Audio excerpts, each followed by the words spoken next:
Ladies and gentlemen, welcome back to round number 4 of the spring. I am Norm Round Robin.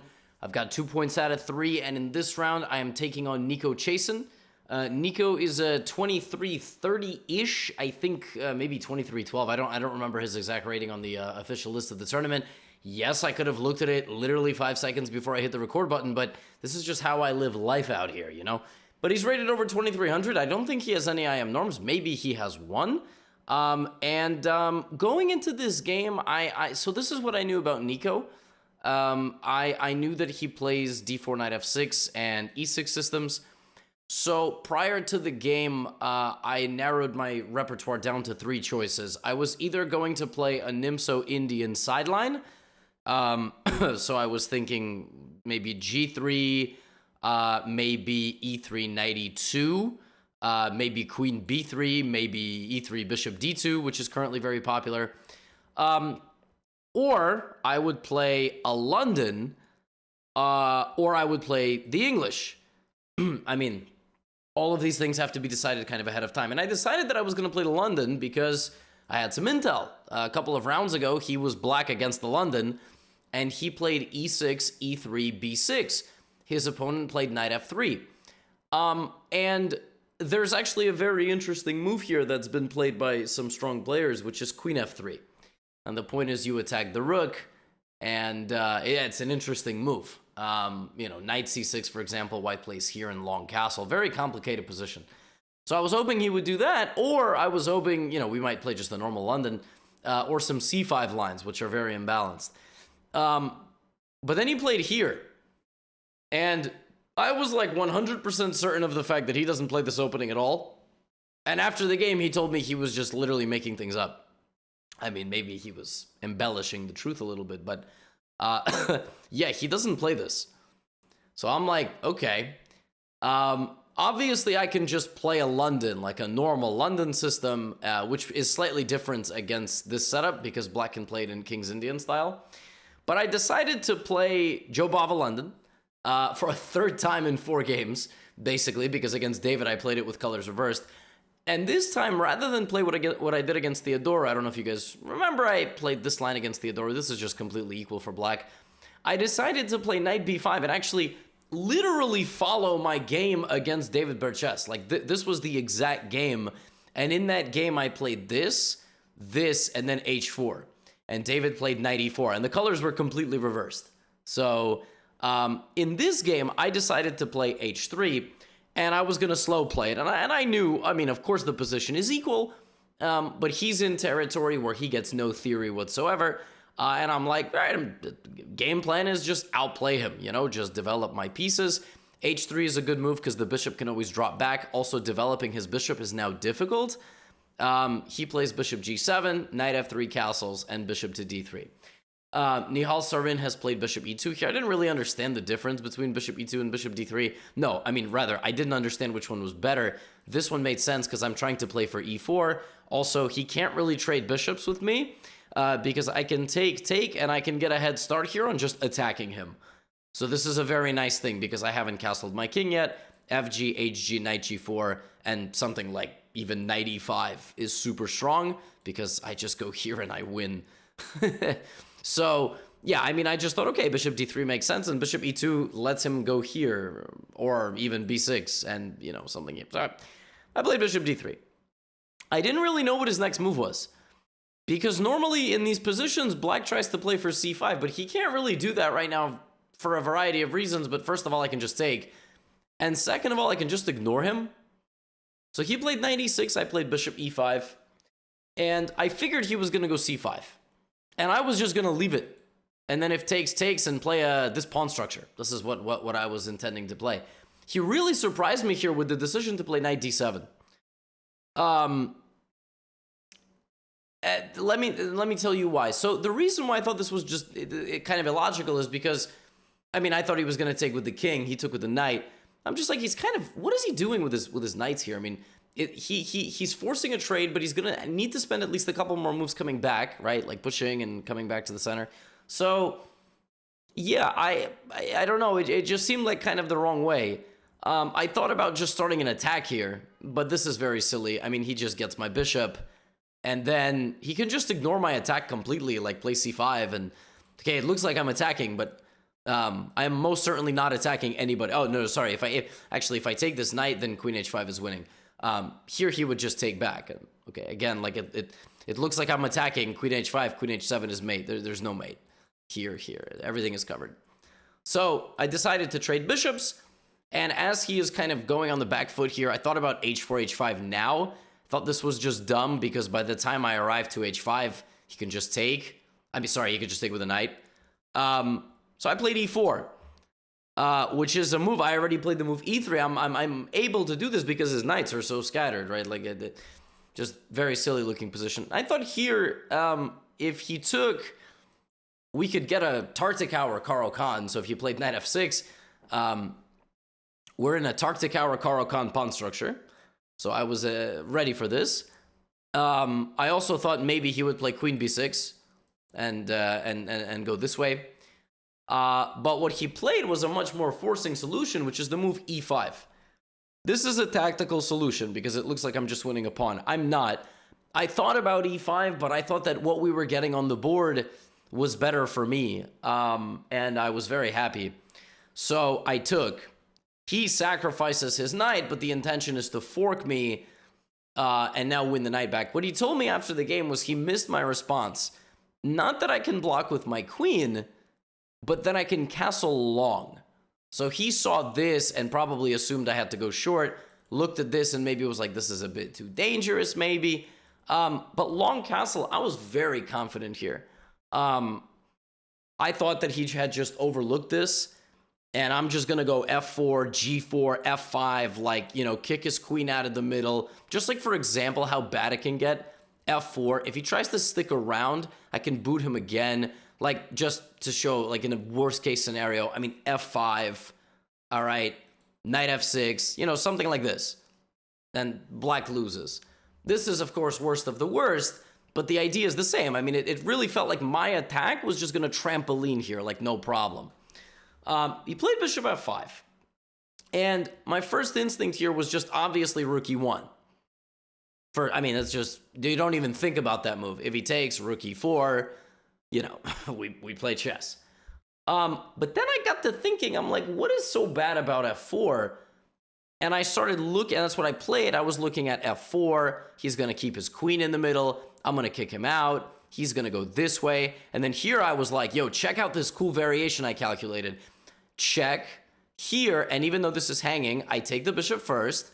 He really shouldn't take with the g-pawn because his pawn structure is horrible. But now, before he goes here, I have this. And then, like, let's say he goes back to g7. I have f5. I'm just winning. My queen's getting in. So I thought maybe he goes knight g3. And then I'll play rook e1. And then if he takes on a2, I have, like, queen e3, queen e5. I was looking at all these lines, like, all right, okay. And then, if he plays queen e7, preventing me from going knight f6, all right, then I'll go here, then I'll go g4. Maybe I'll go here, or g4. So I play f4. I press the clock. And I realized I'm just a complete idiot. Like, I don't know why this has happened to me multiple times this tournament, but these are not the only two moves. There's another one, which doesn't lose, but I don't have the advantage anymore. He could just go back one square. Like, somehow this move just, I don't know, I had a total blind spot for this move. And the point is that my pawn is hit, and my knight is still under attack. So I can't even go here. I thought about doing this, actually. And then if he goes here, I can, like, but he just takes my knight and then takes my pawn. So now I have to go knight c3 and enter an endgame where, I'm just not any better whatsoever. So I decide to still trade my knight for his bishop. He plays knight e6, and he's trying to go to c5. And I want to avoid the pin, so I go queen e3, and he goes b6 with the intention to play knight c5.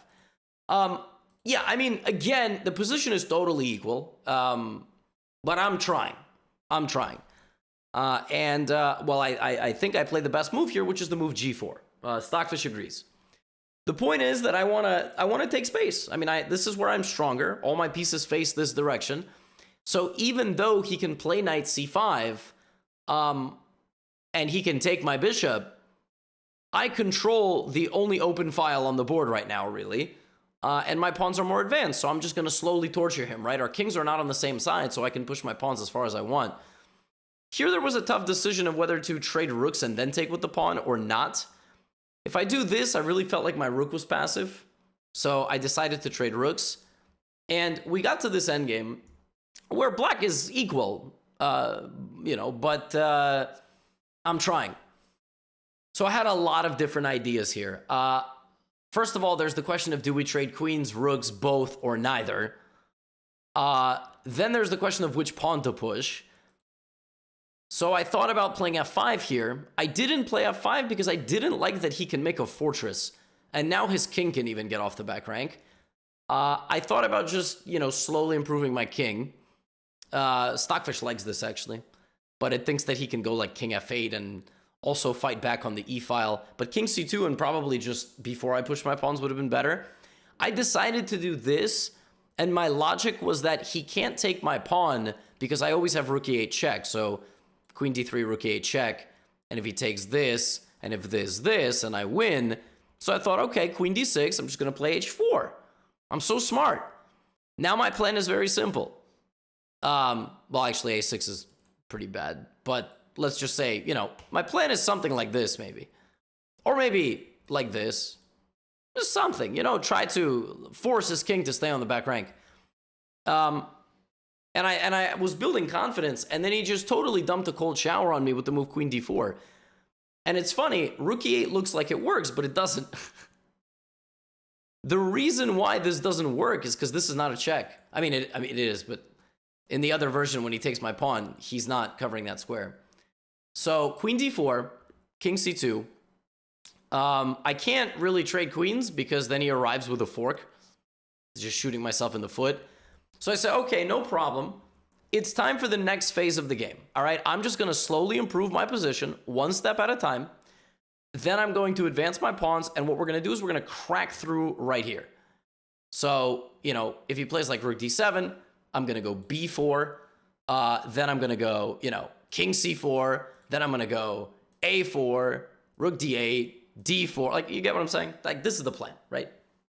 The problem is there's a guy on the other side who's not going to just sit there and let me trample him. But that's the game plan. He fights back immediately with the move c5. And this seems like a good move. I mean, maybe what I should have done here is probably play b4 straight up instead of allowing him to play c5. And probably what he should have done here is he should have played c5 first. And he told me after the game, he thought that, b4 would have been a good moment for me because giving an isolated pawn weakness to me to target for the rest of the game is really not any good. And the way it happened in the game is I thought I needed to create a situation where the a7 pawn was the weakness rather than him not being able to play c5. I mean, that's how rook endgames go, That's why I'm me and Magnus is Magnus. And I thought I would just, I would slowly make progress. I would play b4, d4 anyway. But he strikes back with f5. And at this point, the time situation was like maybe 10-minute the whole game within one another. Now it's growing. So he, from basically this point forward, started playing super fast. And it made it really annoying for me because, again, it really comes down to calculating these deep lines of which move is better than the other. And he's playing really quickly. But, I saw him play a game yesterday where he played very quickly and had a lot more time than his opponent and still gave him chances. So I was hoping maybe he would screw up something later in the endgame, right? So f5. And listen, I'm a cultured individual. I know that when en passant is there, it's forced. But I thought about not taking, but his king's getting in the game. I mean, if I let his king in the game, that's it. It's a draw. The thing is, if I play rook e5, now his rook gets in the game. So there's ways for me to lose. And so I took en passant. I brought my king. I want to go king b5. He goes here. It's actually even better for him to go play here and not go for my pawn, but go like this. So he actually has chances himself. He plays rook d6, and I play d4. And in the back of my mind, I had a feeling that if we got to this endgame and I was able to run this king back to b8, I was winning. I didn't exactly know how I would win this. Oh wow, h5. Wow. So I was right. My instinct was right. He can't take because of this, and I win because takes, b4, king a8, a5 takes, here. Wow, and this is just the winning endgame. That is incredible. That is unbelievable. This is just the winning endgame. I run over and take his pawn. I mean, can you believe that? I would have had to see this 13 moves ago, and I was right. My instinct was that if he brought his king, he would lose this endgame. That is actually, I saw that. Wow.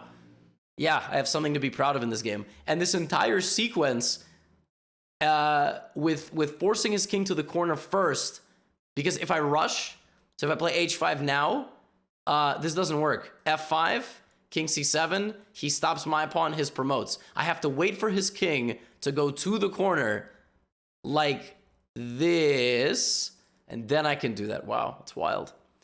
He didn't do that, though. He didn't give me an opportunity. So again, I'm posing these real practical problems for him. So rook c6. I go here. He comes down. I play rook king e6. And again, if he takes my pawn, I wanted to do this and threaten mate. At the same time, get into g7 and maybe, again, I'm trying to win at all costs here. He gives me a check, though, and I'm like, damn it. You know, and if I play this, hoping for a winning king and pawn endgame, because I'm so active, he's not going to do that. He's going to go here and fork me. So I repeat moves, and then I play b4. And again, my instinct is still get in here at some point and take these pawns, you know, get this pawn down and win. And I still do not see how he's going to create counterplay. So king e7. Here I play rook c4 because I don't have a lot of time. And I was actually thinking that this endgame is still winning for me. It's not. It's actually hilarious why it's not. It's because my pawn is already on b4. So for example, if we go all the way back here, you would remember that in this position I played b3, king a8. But the problem is I don't have a move. So I want my pawn back here. Do you remember the variation that I just showed you with the pawn on b2? b3 and white wins. But right now if I play b5, my king's in jail. So I'm locked out and I'm out of moves. It's insane. King and pawn endgames come down to like the bitter end. I thought I was winning. It's not winning because my pawn needs to be on b2. Insane. He doesn't trade with me. And here he even let my king walk in and I was like, I have a feeling he's screwing something up. What is he doing? My original intention here was to just go king a6, let his king go, and just like bring my pawn up and just get through. But I decided to play rook c7, and I had no idea what his next move was. Like, at all. At all. Because I was like, what is he? If king e7, I just trade and I win the endgame. Like, what are we even doing here, right? So, but then he shocked me, played rook d4, and I again, I'm down to a minute. So I'm playing the moves that make sense, right? So I play a5. If he takes this, he loses, I think, because I sneak in my pawn. So takes. And here, I thought he was going to take my pawn. I would take this. He would take this. Let's have at it. You know, his king is joining his pawns. I don't know what's happening. But I also thought that after rook f4, of course, I can just take on h7. So I don't even have to give him the 2 pawns. But he played h5, and this was a real shock to me. Because with 30 seconds on the clock here, I'm starting to panic. I'm like, uh-oh, I was supposed to win that pawn. Now if I take, push, take, I'm not even, I don't know. Maybe I'm losing. I mean, I don't think I'm losing, but, I mean, he's got 2 pawns. Like, this looks terrifying. you get what I mean? Like, I mean, imagine this situation. I mean, h3, this looks terrifying. And you have to see this in advance. It's a draw, but I mean, you really, really think this is a draw? I mean, this is so scary. By the way, this is only a draw because by the time his king gets to help the pawns like this, I'm in time. So by the time we get all the way down here, he can't queen. Because he queens, I take, and it's a draw. But I have to see that 17 moves in advance. Like, I mean, come on, right? With 30 seconds on the clock. So I give him a check. And my logic here was that when he goes here, I check him and I cut him off. And I thought, okay, he doesn't get my pawn. my brain was just, don't let him get the pawn. Do not let him get the pawn by any means. All right? Go for this endgame where it's one pawn each and maybe your pawn is more advanced, so you have winning chances. So he believed in my check and went king f7. And I'm like, damn. Now I'm in trouble because he's still going to get both pawns. So with no time on the clock, I repeat moves. Why? Because the alternative is to take, he takes, I go king b7, he takes, a6, something like rook a4, a7, take. And I was like, again, this is the same situation. But it's not. The difference is that in the other situation, his king was more active. And with the king on f7, he's cut off. And as it turns out, this endgame, had I gone for it instead of repeating moves, is winning. According to Stockfish, which gets several minutes to think about the position and is the strongest computer in the world. It turns out that the fact that the king that cut off is winning. So for example, h4, king b6, let's say like g5, king c5, h3, king d4, g4, his king just can't come help. King e3, h2, rook h6, g3, king f3. Yeah. I did not see that. In hindsight, I did many things I wanted to in this game correctly. My whole game plan, down to the wire, was successful, but only for one move. He made one mistake on move 57. And I thought his move was good. And this is why I named the recap what I named it, because why do we even play this stupid game? I tweeted after this game, I was like, I just spent 4 hours methodically, systematically applying pressure to my opponent, trying to get a win, just to screw it up. At the last moment, the moment there's a win on the board, I decide to call it quits because I'm low on time and I thought the endgame was too risky. Spent 4 hours, didn't get a win, and lost half a rating point to my opponent here. Chess is brutal. Why?